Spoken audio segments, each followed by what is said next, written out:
this is Josh Holtzclaw, graphic artist at Pixar, and you are listening to the Master of One podcast. And you can check out my work at bigfriendco.com.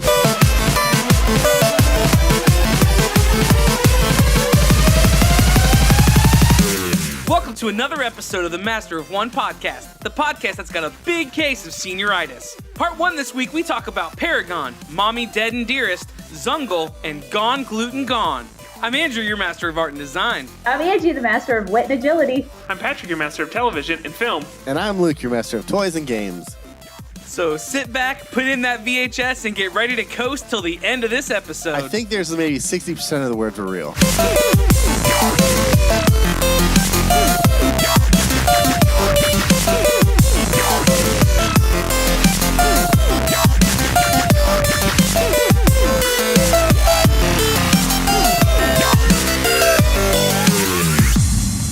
We like to kick every episode off by going around the table, which is where we talk about something new, fun, and noteworthy about our weeks. Patrick, why don't you tell us about it? Absolutely. MoviePass. This is going to seem a bit redundant. Wait, okay. Continue. MoviePass. This is a word we know. We know this. Exactly. Like, we've talked about this before. And let me real quick say, have we said hello to Angie yet? That's sitting Angie. here. We've literally been talking to her for an hour. Angie Callen, hello. Okay, so back to MoviePass. It's nighttime. Good morning. I don't think I said that. So MoviePass, we talked about it before. And in fact, I used the service for over a year and got sick of it, dropped it. Okay, that's it. Fast forward another year, in the Slack channel, so the M of One Slack community that we have, Jason Davis, he said that they were running this special. So normally the lowest you can probably find in your area, and they adjust the prices depending on your geographical region, is about $39 a month. But they were running this special for one day, $25 a month. They would lock you in at that price. Okay, So a second. I live under a rock in the middle of nowhere where we have one movie theater. What is MoviePass? Well, the idea of MoviePass is that you pay a monthly rate. So in this case, $25 a month, and you can see as many movies as you want to in theaters. You can now. The limitation is you can't see 3D, and you have to wait at least 24 hours. So you can only see one for every 24-hour period. But that being said, doing the rate of $25, if I see 3 movies in the month, that pays for itself. Every movie past 3 movies is just a free movie. Yeah.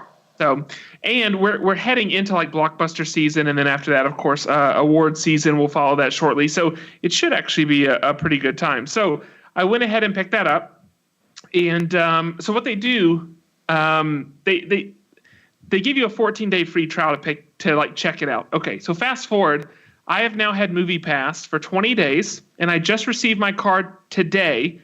I've already lost my 14-day free trial, and they've already billed me for the first month. Killing it. And I literally just now got my card. Welcome back, a-hole. The app was garbage 2 years ago. It has managed to get worse over the last year of iteration. How does it get worse? I don't know. Yes, it's $40 a month. Well, I mean, it's $25 if you got the deal. But yes, for you, it's $40 a month. It's the app literally was terrible. Because, Luke, you had it too. Yeah, so you had to pick your theater and pick your time, right? And it signed you that movie.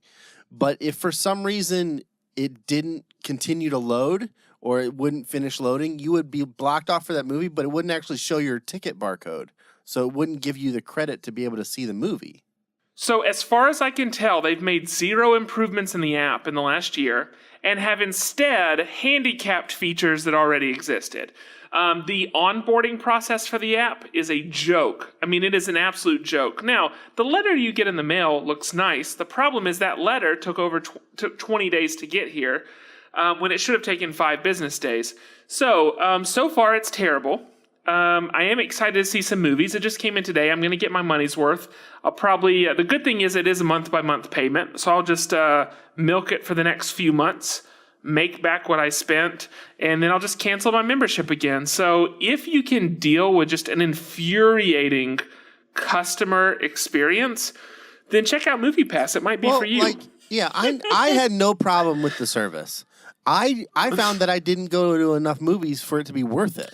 So that's the thing. When you say 4 movies a month, that sounds like, Easy. that's easy. Doable. It turns out, especially once you get married, and then I can't even imagine having kids, it's really difficult to go to the theater 4 times a month. Like, this whole business is built on the premise that you're going to just spend money you're not going to use. That's it. That's the business model, is that you'll spend $40 a month and you'll go to the movie once. And the thing is, they're probably doing pretty well. I consider myself someone that watches a lot of movies compared to the average person. And depending on what was playing, I wouldn't see that many. So think about regions. Like where I am, I'm not in a very big city when it comes to releases that we get. So at any given time, we may only have 4 releases, and you watch those and you may not really have anything else worth seeing for another 2 or 3 weeks. And if you were in the Atlanta region, it probably makes more sense. But if you're in the Atlanta region, you're not going to pay $40 a month for it. You might pay $60 a month for it. So because, again, they're going to adjust it based on region. So it's tough to justify. The only reason I purchased it was because I got the special. I think if you're paying full price, honestly, it's probably not worth it. So I don't recommend it. It's frustrating. I got a good deal, and so I will use it for a few months. The farthest I'm going to make it is to December, because we know that January, February, March will be garbage for movies. So if I make it to December at that point, I'll just cut it. So MoviePass, don't care. Andrew, your turn. All right. So I'll just continue the thread of movies. There's a new Pirates of the Caribbean coming out next week, and I think it's the final one. I think that's what they're billing it as. It's the final chapter. But as we were talking about wanting to go see it, we realized Cooper had never seen the first ones.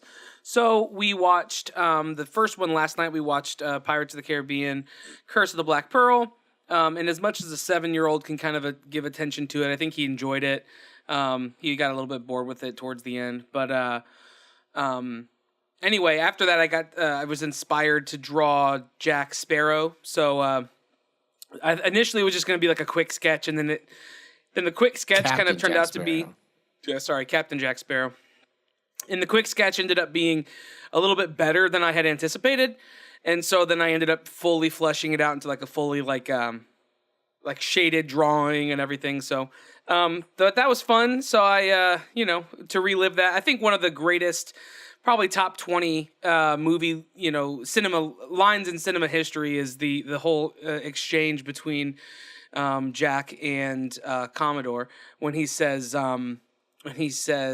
"You've got to be the worst pirate I've ever heard of." And he says, "But you have heard of me." When he said it, I said, "Cooper, one of the best lines in movie history right there." So we did that. I'm excited to watch the new one. We'll probably go this weekend to see it. It comes out this week. The idea is to watch, there's 4 of them. Prior to this. So we watch the first one. Tomorrow we'll watch the second one, the third, and then the fourth. And then probably Friday or Saturday we'll go see the new one. Nice. That's the plan anyway. We'll see what happens. And then I think there was something else I was going to talk about this week, and I just can't. Oh, yeah. I got my several months back. We did, and it was probably close to a year ago now. We talked about the Gabs print from Bottleneck Gallery of Star Wars. It was a Star Wars trilogy print. And it was a timed release, and I believe, Luke, you got one as well, right? I did, yep.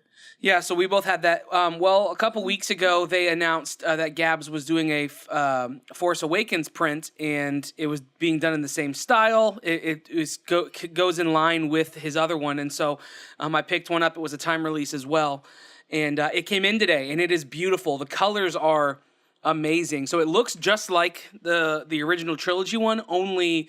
the color palette is the exact opposite. So it's very complementary to it, but it's not like it just looks like another version of the same print. The first one was landscape though, right? And this is... First one was landscape. This one is vertical. Yeah. Okay. Which I like because for me, where it's going to go is actually going to work perfectly. But yeah, technically, if you look at it, the first poster is 3 vertical posters all in one piece. Right. So I think that's the reason I didn't get the Force Awakens one. It does feel, I mean, it's like you said, they fit well together. What I liked that the first one was the collection of the original trilogy all in one. Sure.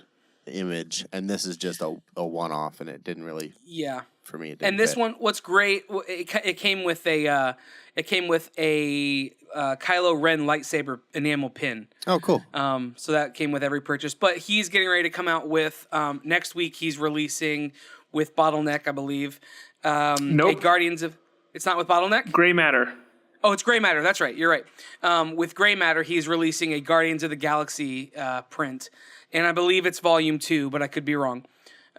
It could just be a general Guardians of the Galaxy, but we've seen little bits of it, and it looks insanely good. So there's a decent chance I'll be picking that up as well. I was literally just checking to see they've posted like a small little, like really zoomed in portion. Like a thumbnail. Exactly. You see part of Rocket and part of what's his name's thigh. And I was just checking to see if they've posted the full, and they still haven't. But like, it could be tomorrow. It's very close. Yeah, they probably won't post it until the day that it goes live or the day before it goes live. So if it's supposed to go live I believe it goes live next week, like early next week. So we've got a couple of days, so save up some money. It'll probably be like $60 or $50. But it proves to be very good. He's incredibly good at likeness. His composition is really nice. And the 2 prints that I own of him now, I will stand by it. The way that they print them, it just looks great. So anyway, that's my week. Angie, why don't you take it away? Well, I've had quite a week and a month. Some new things exciting happening over here. First, of course, winter is over, which means I get to have a life again because we are not standing on snow, hanging out in a demo tent, hawking alpine snowboards. But that, of course, does mean it's river season. So we've been out on the paddle boards a few times already, and then it snowed 18 inches, so we had to take a little break. Yeah, you mentioned that before we started, that you said the winter's over, but it snowed 18 inches. 18 inches is like the heaviest snowfall in Ohio. So that's the worst storm. Yeah, last week it snowed, and they're actually going to reopen our local mountain for Memorial Day weekend. Nice. For people to ski. We will not be probably doing that, I'm sure. But I've taken a little change in my path. I know you guys have heard me talk about kind of the entrepreneurship coaching, and that's where I met you guys at Noah U's Reimagine last year, and I was speaking about entrepreneurship. But after I got into it, I really just decided it wasn't what I was going for. I think I like doing it on a small scale, got onto a big scale, and tried to start doing like a coaching program, and it just didn't fit. It was really forced. So I decided to take a step back and do something I've wanted to do for about 15 years since the day the Food Network premiered, and that is to have a cooking show. So, So we're going to talk about the cooking show in your master category. I was going to ask you real quick before you moved on from the entrepreneur part, what was that decision like? I know you said you decided it wasn't for you, but it seemed like that's like how you were framed. That was a bit of your identity. And then I hadn't heard anything else about it. And then we talked today, and that's like no more. So what was that decision like to decide, hey, I'm just like leaving that behind and I'm just pivoting? It was a little bit tough more because the process that went behind putting all the work together to making a product to offer. Sure. So building a website, coming up with a foundation for it, building Facebook groups, and trying to get to the point of launch was a lot of work for the entrepreneurship stuff. And for me, I tend to be pretty results oriented. So I think for me, just coming up with the process was part of the battle. And when it came to put the process into action and start to build an audience, it wasn't there. It wasn't a natural fit. And then when it came time to start doing something regularly, like for instance, I was trying to have Facebook coaching groups, and it just didn't fit. It was a struggle to come up with content regularly, and it was just not it wasn't a natural flow for me. It felt kind of forced. And so it just really in the long run didn't make sense, and interest was pretty low for what I felt like I was putting into it. So it kind of sucked to put all the work into it, but at the same time the decision in the long run was pretty easy because I think it was something I felt like I was supposed to do, because entrepreneurship coaching seems like so cool and like, oh, you've got to be like a pretty big deal to do that, but I don't need to be a pretty big deal, so I'm okay without it. Well, you're a big deal in our hearts. That's all that matters, right? Yeah. Yeah, so when I decided that I was ultimately a failure at that, it was time to move on, and I decided to do something that I've really always wanted to do, but thought it kind of wasn't the right thing, or just never seemed like the right thing. But I decided to do something I've wanted to do for 15 years. We're going to talk a little bit more about that in the master categories. So I'll keep you in suspense for a few. Yes. And that means on to Luke. That's to me. All right. Okay. So mine is going to be super quick and simple. I want everybody to take some time after they hear this. Take all of. I'm sorry. I'm looking it up right now. Nope. Not that. Not that. Oh no. Here it is. Take all of 3 minutes and 51 seconds and go to agent327.com and watch this short. It's a animated short made by Blender Studios. Blender is, if you have heard of it or it sounds familiar, Blender is like the homebrew, like the open source version of Resolve and Fusion and like Maya. It's all kind of like 3D animation, 3D rigging, modeling. It's like the GIMP to Photoshop. It's what GIMP is to Photoshop. But this short was made entirely in that, and they want to do a full movie release. So this was kind of like what's it called? It's called what? Agent what? Agent 327. It's a proof of concept essentially, but it's great. I would it was over and I was like, I want to see more. And it kind of left you as a little cliffhanger. So it's a tease of a bigger story. But man, it was awesome. And it's really, I don't know. I haven't looked at Blender in a really long time. Blender, I used it a couple times when I needed quick After Effects stuff before I had Creative Suite. But I was really impressed with what they can do with it. I mean, obviously, this is people that know the program inside and out. Sure. But I am pretty awesome. I'm watching it right now. I am insanely impressed by the rendering of this. I know, it's insane. Okay, I got to go look. What is it again? Agent327.com. But yeah, it's... Well, yeah. Now I have to look at it. Whatever. The lighting, the lighting's really good. Aside from the effects and everything, it's actually it paced very well. There's funny stuff. It feels authentic. It's a fight scene essentially, and it feels natural. It doesn't feel like model rigging. It was just feels like Get Smart. Yeah, it's just really good. And it almost has it almost has a realism to it, not realistic characters, but realism in the sense that it looks like it's stop motion. I think there's kind of like the texturing and stuff. I would say it's. I mean, the movement's way more fluid than stop motion. No. I know. I'm saying the look, it doesn't. I don't feel know if like I fully agree with that. From a computer, to me, it feels like that's fine. You don't have to agree. Yeah. But this, I think. If someone's trying to envision it in their head, picture a scene from Kubo or something, and as a still frame, and that's what it looks like. The depth of field feels like it's photographed, not like it's. It has a little bit of a feel like Up to me for some reason. Yeah. But way better detail. Yeah. I think there's a bigger point, which is that tools are important. Certainly, tools are important. Time and expertise with the tools you're using, even more so. Yeah. So I mean, you're leading right into what I was going to end with is, if you want to do this stuff, there is nothing stopping you. This program is free. You can get it and you can start. So if you have an idea, like Patrick said, it's going to take time to learn it and learn how to do it. But you don't need to spend a lot of money. If you have an idea, just go for it and make something. And it's okay if it's terrible. Just make the next thing better and keep going. But there's just, it's so easy to say, well, I need to save up money. I need to do this. I need to do this. When, this program's free. Now you're going to need a computer that can handle the work of rendering out something like this. But the program, the starting place, the thing that you're building in is free. So check it out. It's Blender. It's called Blender.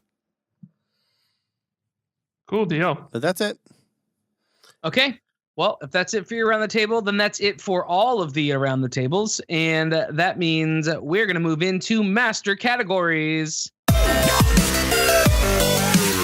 Each week we talk about our master categories, and the categories are picked by the tokens from the week before from somebody who elegantly, You're right. eloquently. Everything you're saying is correct. Anyway, and so this week we have we have two fortunate acts. One is that we all have our own categories, and then two is that we have Angie joining us. So why don't we let Angie kick it off to tell us about her master category? So my master category is wit and agility, but we're going to talk about food. That's cool. Is that cool? Oh yeah. Look how agile I am, moving myself right into That's food. right. Uh-huh. Yeah, so I've got a new venture going on. It is called Gone Gluten Gone. Okay. Website, Instagram, and Facebook, all at that same Gone Gluten Gone handle. And it's a food blog, but really it's a cooking show. And I've wanted to have a cooking show since the Food Network premiered like 15 years ago. Yeah. And we finally decided to do it. So we live in this like stupid big house, and I've got this like cool mountain life. And I found out a couple years ago I can't eat gluten. And I figured maybe all that makes me kind of interesting enough to make a little TV show. And it's going to premiere on YouTube, I'm hoping by the end of the month, if not very early in June. So Nice. it's all gluten-free cooking, kind of for foodie lovers. So, when I found out I couldn't eat gluten anymore, like you look at pizza longingly and wish you could have a baguette and brownies or a thing of the past. And so I decided that I didn't have to cut all those out. I just had to figure out how to create them and make them as delicious, if not better, than the stuff I ate before I couldn't eat gluten. And so that's the whole kind of mission behind Gone Gluten Gone, is to remove the gluten, but not the fun in life. So Nice. all this stuff looks amazing. Okay, so finding out, because there's a lot of pieces to this. You said number one, you had to find out that you had a gluten intolerance. Number two, you had the love of the cooking network. Number three, you decided to move away from the entrepreneur network. So what was was there like a light bulb moment, or? A little bit. I've always in the back of my mind wanted to have a cooking show, but I think the egotistical side of me said, no, you need to do something bigger and better than that. And, the entrepreneurship thing, I think, was what I thought I was supposed to do because it was seemingly bigger and better, but it was a little bit of a round peg in a square hole. And when I think about what I absolutely just love to do, if I have 3 hours of spare time, it's create things in my kitchen. And so I think, combined with the fact that we have this great big kitchen that's perfect for filming a cooking show, it just seemed like the right time. I always tend to be like dabbling in some kind of like little side venture, and it just seemed like everything came together to really make this happen. And I launched about a month ago and already have like 1,500 followers on my Facebook page. So that I've started to get signs that I'm actually like doing the right thing. Cool. Yeah, that's a good sign. We are looking for our 15th follower, so we're close in the same general vicinity. Maybe I can help you out a little. The webpage is the website is great. The way you lay out the recipes is cool too, because you have this blog about it essentially at the top, talking about the process or talking about what like what to start with, and then you actually get down into the nitty gritty and tell you step by step what to do and how to do it. And like Patrick said, the food looks freaking great. Yeah, which one of these things should I make? The pizza, outrageous brownies. Make the outrageous brownies. They're the best brownies you will ever eat, regardless of gluten or gluten-free. That's Stromboli, though. I know. Yeah, and I also wouldn't hate the pizza or the cinnamon rolls or the mac and cheese. Yeah. You mean all of the things you can see? All of this. I also really like to take photographs of my food. So that was part of the fun of making like a very photo heavy food blog. And one of my biggest pet peeves with food blogs is how you have to, especially if you're on mobile, you have to scroll about 97 times to get to the actual recipe, because they lay out like this whole story like I have. And then it's like 85 photos of every step, and then they finally give you the recipe. So I wanted to just cut some of that out and not assume that every reader was a moron that needed to a picture step for everything. But I still wanted to have some kind of like, backstory behind where the recipe came from. Like stromboli is one of my all-time favorite foods. It's actually one of my specialties to make. And it was a pain in the butt to figure out how to make it gluten-free. So that was like a really big victory the day that came out. Nice. Yes. So it's closer to a recipe book than a food blog is what you're saying. But I think that's actually a digital recipe book is kind of a good way to put it. Yeah. And it's really there to support the YouTube show that will be coming. So each of those recipes is going to eventually have like a little 10-minute YouTube show that goes with it. Yeah. And you do all the photography for it as well. I do all the photography, and actually all of those photos are from my iPhone. Nice. And side note, the gallery committee at the Red Brick finally talked me into being in an exhibit. So as if the timing wasn't perfect, I'm in the Let's Eat show next month in June at the Red Brick with a whole bunch of my food photos that I had printed on metal. So super excited for that too. Will you ship me food? Like if I'll send you money and then you can just ship me pre-made food. I'm down with that. That's it. I'll just have you make food for me when I come to Colorado. Okay. That's what we'll do. I'll be a guest on your show. Yeah. And I'll do I can do all sorts of things. I go, and holy cow, this is great. All the things that people signature moves. What's your favorite food? My favorite food? Oh gosh. You do not get that physique. Liver and onions. By having a single favorite food. Yeah, I don't know what your problem is. I mean, I like pizza. You already have pizza on there though. I don't know. Can you do gluten-free wheat? I just want wheat. Yeah, maybe I could take a sheath of wheat and dredge it in gluten-free flour and deep fry it. I love my favorite food is just fried oats. If you can make that gluten-free, that'd be amazing. Actually, oats are gluten-free. So I can make it. Wait, can you tell me about this chocolate oh wait. I don't know how to read. Chocolate peepers. Like, is this like Peeps? Oh, they are. No, they have marshmallow inside. Okay. Keep going. That is a cookie I've made with my mom since I was about 4. I've never ever seen the recipe anywhere else. Okay. So it's one of my kind of like near and dear to my heart recipes because it brings back memories of cooking in the kitchen with my mom, which is where I get my love of food from. But it's kind of a fudgy, but not fudgy in flavor, but not in texture. So it doesn't have that it's a little bit of like a dry, crumbly, fudgy tasting cookie. Yeah. That has a mini marshmallow inside. You don't want to get a little surprise. Chocolate peeper, though, by the way. Just go to our blog. Yeah, because chocolate peeper. That's a whole nother search history. That's all right. Well, now I'm searching chocolate peeper. I will say, forget the careful, NSFW.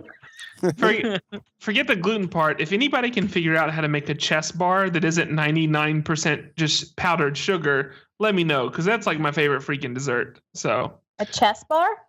Yeah, have you had those before? No, send me a link. I'm on it. Okay, I'll send it to you. All right, good deal. It's going to taste terrible, really but good. She'll make it. Yeah. I can make one that's not 90% powdered sugar. It'll just taste like 95% powdered sugar. How old is your Old World tomato sauce? On a scale of 1 to old, how old are we talking here? 15 years. It's from the old country.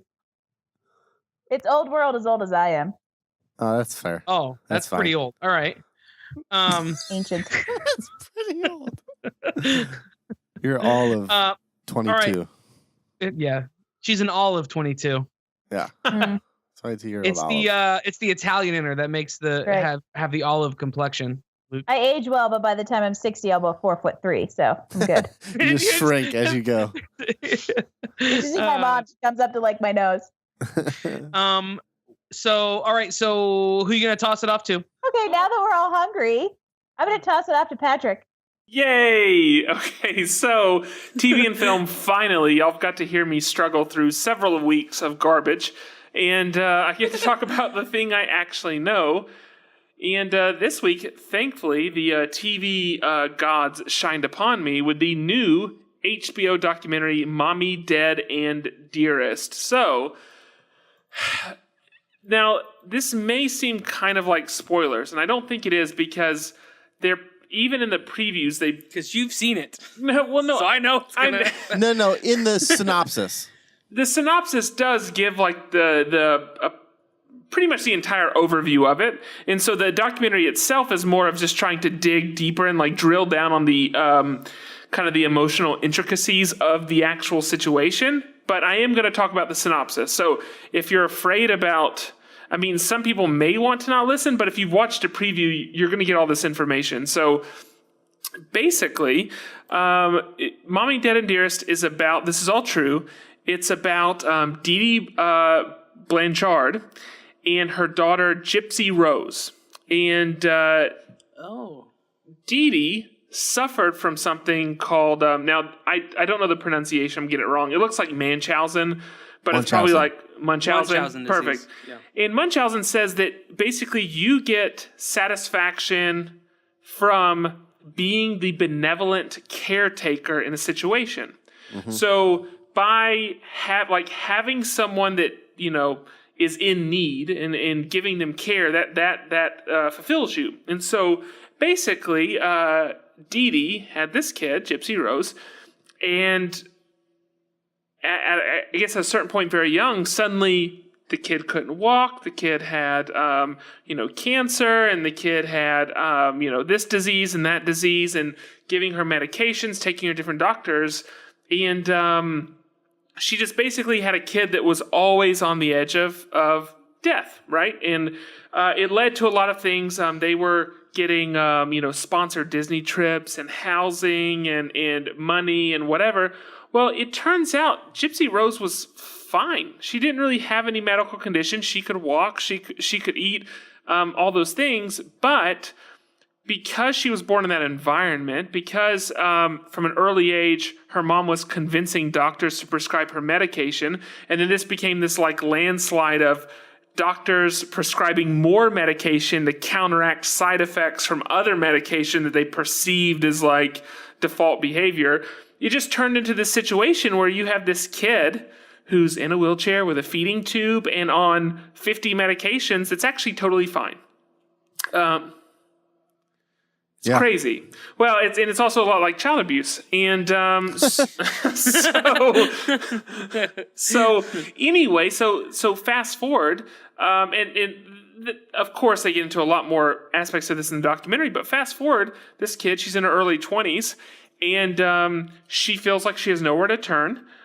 She's had a couple instances where maybe she tried to run away and she was met with some resistance and felt like people weren't listening to her. And so she convinces someone to murder her mother. That way she can escape from this life that she's lived for the past, 20 some odd years. And very, very crazy. So that's the synopsis. Now the film itself is going to really dive into like the different pieces of that, the different emotional aspects. Amazing. Just an incredible film. So we started it. It's not a terribly long watch. It does sound pretty dark. That being said, like in actually watching it, it is not necessarily that dark on screen. Definitely not graphic visually. I think there are some things that are read and some ideas that are shared that are pretty graphic. And again, it is child abuse. I mean, it's child abuse at a very extreme level. And so, of course, that can be very unsettling. It is incredible what someone will live with when they perceive that as being life. Like when that is all they've been subject to. It's sure. Amazing what someone will allow to be their normal because they perceive it as being everyone's normal. Right. And then just the length you will go to escape from that. And man, it is just a crazy, crazy film. So again, it's all true. This happened only a couple years ago. I think 2 years ago is when the murder actually happened. So it's all very, very new. And again, they talk about all the events leading up to it. They talk about, basically how you fool that many people.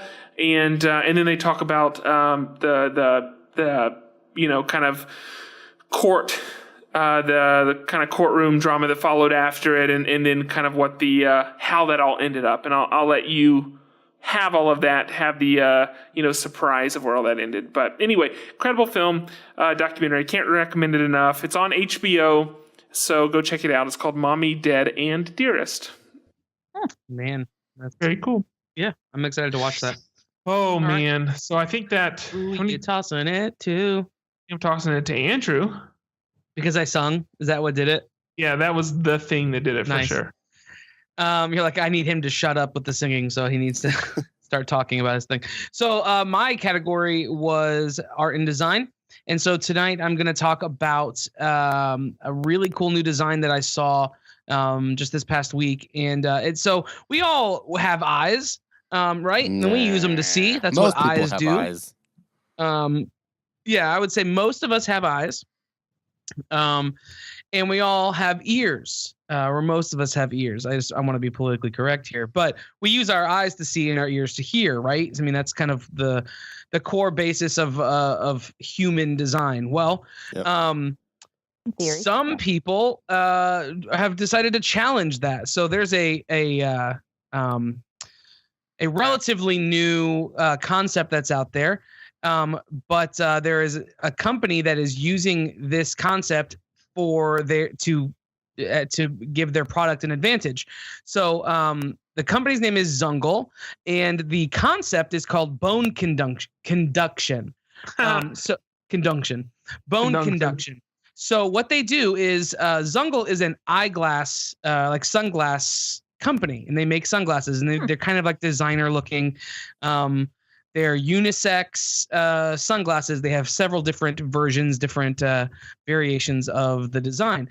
But what makes them so unique is they actually have built-in headphones. But the headphones are they don't go in your ears. They don't cover your ears at all. In fact, they are built into the back part of the glasses, like on where they rest on your ear. There are these tiny things that emit vibrations that hit your skull. And those vibrations translate into audio. And so you can, for however it is they did this, you can hear music, you can hear phone calls, you can take all this stuff because they connect through Bluetooth to your phone, and you can control all of that. And all it looks like is you're just wearing sunglasses. So your ears can still be open. So like if you're walking or riding your bike or running or something in them and you're listening to music, and a car comes up behind you and honks, you can hear that car. If there's an ambulance or a fireman or whatever, you can get out of the way essentially. So your ears are completely exposed. You can still hear things around you, but you can also hear the music, but no one else can hear it. There's no audio bleed because it is not actual it's not audible to anyone who doesn't just feel vibration. the vibrations. Exactly. So it all happens inside of your head. I'm like completely intrigued by this. That's freaky AI crap right there, man. It's crazy. So when I first saw these, I was like, okay, these are cool. I want to look into them a little bit more and see kind of what they are. Obviously, they're going to be super freaking expensive, so I'll never be able to own a pair. Well, no. Apparently, this technology is affordable enough that these sunglasses they're all up for pre-order right now, and you have all sorts of different colors and things you can choose from. $119 is the pre-order price. Really? They're Wow. like totally affordable. They're right in line with any other, nicer pair of sunglasses. If you don't get your sunglasses from like Target or something, if you go to Sunglass Hut to get your sunglasses, you can go and you can afford these Zungles. I'm completely intrigued. The battery says it lasts for about 4 hours of music listening or 5 hours of phone conversations. It has a built-in speaker, or not a built-in speaker, a built-in microphone. So it's totally hands-free microphone. It can replace that really junky looking Bluetooth headset that just hangs out your ear. So they're expected to, I'm trying to figure out when they're expected to ship. They're all in pre-order right now. But you can watch a video. I'm very, very intrigued. They will stay on for 100 hours of like if nothing happens, if you just have them on to accept the phone call, they stay at 100 hours of standby time. But you just plug it in, you take off like you take off one of the, I believe it's the right ear, whatever this is called. Like what is this called? I wear glasses, and I don't know what this is. The stem? Stem? No, the thing, the crossbar that goes over your ear. Arm. It's an arm. Sure, the arm. I thought that was the stem. You pop that off, and you plug it in. There's just it's a micro USB, and it charges through that. So anyway, there's also a volume and like a skip and stuff like that built into the top as well. They're working on making them waterproof. I think the next version of them will try to be waterproof. They're trying to work on touch controls as opposed to like actual button controls. That's what, as I was reading up on, that's what they were talking about. But anyway, totally cool. I mean, if you're used to if you're in a sunny location, so Luke, you'll never need to own these because Ohio is gray 97% of the time. But if you're in a sunny location and you commute and you like listening to music, this is a really cool opportunity. Or if you need to make phone calls and stuff and you don't want to look like a douche, these are great. They're super fashionable and super practical. So I will try to get a pair of them. Maybe sometime this summer. I will say, so they did have a Kickstarter that ran end of last year. Yeah. They pulled in $1.9 million, it looks like. No way. Read the comments. Yeah, so I'm intrigued. I was just looking at that too. It doesn't look, unless I didn't read any of the comments, but it doesn't look like they shipped anything yet. Right, that's what I was saying. People are starting to get them literally this week. I mean, the comments I'm reading are like 1 day ago, 2 days ago. So like people are literally just now getting them. But just make sure you're reading the comments because again, this is a very brand new thing. So right. So, yeah. So take that for what it's worth. Very cool idea. Very cool technology. It's crazy to think that this is the world we're living in now, potentially. You know, when I grew up having like the Discman and thinking I was like crazy cool with these big like, you know, muff headphones on that everybody could hear everything you were listening to. Now there's no actual sound coming out. It's all vibration. That's a crazy concept. So anyway, that's me. So Luke, why don't you take us home? Okay. So I got toys and games. I am going to talk about a video game. I'm talking about a MOBA that I started playing. A MOBA it's a type of game. It's a multiplayer online battle arena game. So you play 5-on-5 on this predetermined board. You kind of go towards each other, and your goal is to like destroy the enemy's base. So you're not necessarily going for killing each other as you are for completing an objective to beat the other team. This game is called Paragon, and it's on PC and PS4. It's free. So this is the big difference in all the games I talk about. You have to buy. This one is free, totally free. You can download it and just start playing. It has I want to say, I don't know the actual number. I think it's like 18 different characters with all kinds of different abilities. You can play, you can level up. It's really fun. It's I had never played a MOBA before, and so it's a little kind of different strategy than like a first person shooter or like other kind of team online games. So it was a little weird for me to get used to like what each role does. There's people that are for support, for carrying through, people for like standing and defending, all kinds of different stuff. But the art style is really cool. There's only one map right now because it's still in beta. That's why it's free. So the map design, it's like ruins of this like super evolved like technology, but there's all kinds of like rocks and cliff sides and stuff throughout this ruins, and you play through these 3 different lanes, middle, left, and right, to get to the other team's base. But the art style is very it's like fantasy meets like sci-fi, done really well, very realistic. High-end rendering. Yeah, it's like holy cow. This looks beautiful. Yeah, and it's crazy because it's free. That's the thing that's just weird. I mean, it's made by Epic Games. They're the people that brought you Unreal Engine. They created the engine that the game runs on, and that many games that you've heard of run on.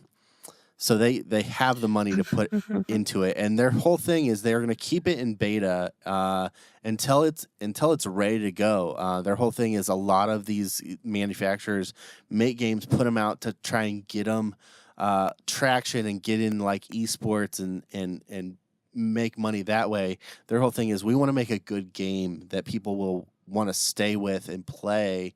And if it takes, it's been almost 2 years in development now. I think I played the first version of it a year and a half ago almost, maybe a year ago. And they've taken their time and they're really trying to make it right. And they're releasing multiple patches to fix little bugs almost every week. So there's a lot of intentionality and a lot of very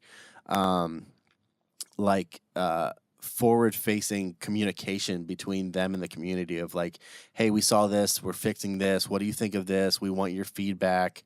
And it's really cool. It's like, it feels like a real community. But yeah, that's it. It's Paragon. There's a character who is a drummer. Yeah, Patrick. He carries around a drum set. War drum. I'd be all over that one. He looks like he's in marching band. He's like walking around, but he's like a troll looking dude. Yeah. This game looks like a no-brainer to download and try out. Especially since it's free. PC and PS4. And it's, It's not a no-brainer if you only own a Nintendo Switch and an Xbox One. Wait, have we talked about the term MOBA on the show before? I don't think so. I mentioned Hero the Storm is another MOBA. But yeah, it's a relatively new style of game within the last maybe 8 to 10 years at the most. Did you just say what it is? Yeah, I started with that. It doesn't, it just never clicked with me because I feel like we did talk about it like a month ago, but it didn't. I literally just pulled up Paragon's site and actually read the phrase and then it made sense, but it just never clicked with me till just now. Yep. Multiplayer online battle arena. Got it. It's cool. It looks cool. If I could play it, I would, but I won't. For me to play it, it's actually a $400. Well, here's what I'll throw this out there because I know I think he's still listening. Christmas Rodriguez, let's get this guy a PC so he can play some cool games with us. Okay. Well, right. If a PC shows up on my doorstep, then we'll know he still listens. All right. Fair. That'll be the test. Awesome. All right. Well, I think that's it for our master categories, which means that's it for this episode. Angie, it was good to have you on again. Maybe don't be such a stranger next time. Maybe get my email address right. Yeah. Well, now that I saved it, saved it this time. Okay. Sweet. I still don't know that I didn't have it right. I think maybe you just shut off all communication. Yeah. Incoming to Colorado because of the weather. That's my assumption. I always assume it's somebody else's fault before I take any blame. If you want to get links and all the stuff with the show notes for this episode, go to mof1podcast.com. We have a great episode coming up on Friday. You want to make sure you subscribe on iTunes and Stitcher so that you don't miss out on that. We come twice a week, every single week. And after you do that, rate and review because it helps us a ton. We have a handful of our artist coloring books left. If you would like one, you're going to want to purchase one now. They're super cheap, but they are incredibly cool, and they are going very fast. So pick up yours now. Go to mof1podcast.com. You can also join our Slack community. Just go to mof1podcast.com/Slack and join the conversation in there day in and day out. So many cool and creative and fun people inside of that community. You want to be a part of that. And we want you to be a part of that. Connect with us on social media. Look at M of One Podcast on all the different platforms. We're there. Come talk to us. Share images. We're here. We want to talk to you. And then we have personal social media. Luke, what's yours? Luke Gall on Instagram and Twitter, and M of One Luke on Twitch. Patrick? The great Pats be on Instagram. That's with 2 A's. And honestly, I don't check it. So just anywhere you see M of One Podcast, that's probably me. Yeah, or one of us. Or one of us. And Angie, where do we find you on the internet? Gone Gluten Gone on the webs, on Facebook and Instagram and YouTube coming soon. Nice. Coming very soon. And you may see, who knows, a cameo from this guy right here. Yeah. In the very least, I'll give you a high-res photo of me that you can just put in the background while you talk. Can I cut it out and put it on a stick like a fathead? Speaking of fathead, go ahead, Andrew. I feel sad now. That's not what I meant. I'm at Andrew Sale with 3s instead of E's on all the different platforms. You can find me there. Guys, it's been a fun one, but for now, we're going to get out of here. I'm Andrew. Patrick. I'm Luke. And Angie. Peace out. Bye. Hold on to your butts. Am I supposed to have a tagline?